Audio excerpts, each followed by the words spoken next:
Hello guys, இன்றைக்கி நம்ம mutton chilli தான் பார்க்க போகிறோம். இது வெளியில் நல்லா கிறிஸ்பியாக, உள்ளே நல்லா சாஃப்ட் அண்ட் ஜூஸியாக இருக்கும். வாங்க இப்போ எப்படி பண்ணலாங்கிறத பார்க்கலாம். இதுக்கு நம்ம போன்லெஸ் மட்டன் தாங்க யூஸ் பண்ண போகிறோம். ஃபேட்லெஸ் எடுத்துக்கோங்க. இந்த மாதிரி க்யூப்ஸாக கட் பண்ணி எடுத்துக்கோங்க. அப்போ தான் நல்லா கிறிஸ்பியாக கிடைக்கும். ப்ரெஷர் குக்கரில் மட்டன் ஆட் பண்ணிவிட்டு 1/4 டீஸ்பூன் போல் மஞ்சத்தூள், 1 டீஸ்பூன் போல் உப்பு, 1 teaspoon ginger garlic paste add பண்ணிவிட்டு லைட்டாக சோட்டை பண்ணி விட்டுக்கலாம். இது நல்லா மூழ்கிற அளவுக்கு 1லேருந்து 1.5 கப் போல் தண்ணி ஆட் பண்ணிவிட்டு லைட்டாக சோட்டை பண்ணி 4 to 5 விசில்ஸ் வர வச்சு எடுத்துக்கலாம். மட்டன் நல்லா இந்த அளவுக்கு ஒரு 80% அளவுக்கு குக் ஆகி வந்திருக்கணும். இப்போ பாருங்கள், கொஞ்சம் மட்டன் ஸ்டாக் இருக்குது. இந்த மட்டன் ஸ்டாக் வேஸ்ட் பண்ண வேண்டாம். நல்லா ட்ரை பண்ணி எடுத்துக்கலாம். ஹை ஃப்ளேமில் ஒரு 5 மினிட்ஸ் வச்சாலே இந்த மாதிரி ட்ரை ஆகிடும். மட்டன் நல்லா ஆறினதுக்கப்புறம் 1/4 டீஸ்பூன் மஞ்சத்தூள், 1 டீஸ்பூன் மல்லித்தூள், 1 டீஸ்பூன் கரம் மசாலா, 1 டீஸ்பூன் மிளகாப்பொடி, 2 டீஸ்பூன் கார்ன்ஃப்ளவர் பவுடர் ஆட் பண்ணிவிட்டு இது கூடவே 1/2 டீஸ்பூன் போல் ஜிஞ்சர் கார்லிக் பேஸ்ட், 1/2 டீஸ்பூன் போல் சால்ட் ஆட் பண்ணியிருக்கோம். ஏற்கனவே நம்ம மட்டன் வேக வைக்கிறதுக்கு இதெல்லாம் ஆட் பண்ணியிருக்கோம். ஸோ அதை பார்த்துட்டு ஆட் பண்ணிக்கோங்க.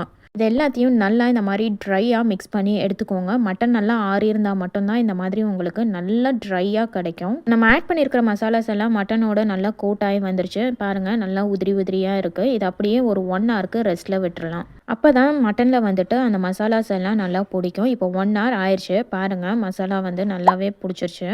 ஒரு கடாயில் நல்லா இது மூழ்கிற அளவுக்கு எண்ணெய் ஊற்றிட்டு நம்ம ஒன்றா நல்லா கேப் விட்டு ஆட் பண்ணிக்கோங்க. ஒன்றோட ஒன்று, அப்போ தான் ஒட்டாமல் வரும்.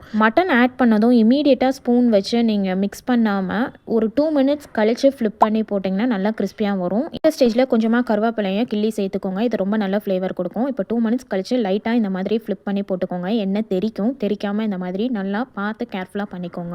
இது ஆல்ரெடி நம்ம 80% குக் பண்ணியிருக்கனால ரொம்ப நேரம் ஆயிலில் போட்டு ஃப்ரை பண்ணோன்ட்டு இல்லைங்க. வெளியில் நல்லா கிறிஸ்பியாக வர அளவுக்கு இங்கே பாருங்கள், நல்லா இந்த அளவுக்கு கிறிஸ்பியாக வந்ததும் நம்ம ஆயிலில் இருந்து எடுத்துடலாம். அவ்வளோதாங்க, ரொம்பவே டேஸ்டி அண்ட் கிறிஸ்பியான மட்டன் சில்லி ரெடி. இதை நீங்களும் உங்கள் வீட்டில் ட்ரை பண்ணி பார்த்துட்டு எப்படி இருக்குன்னு சொல்லுங்கள்.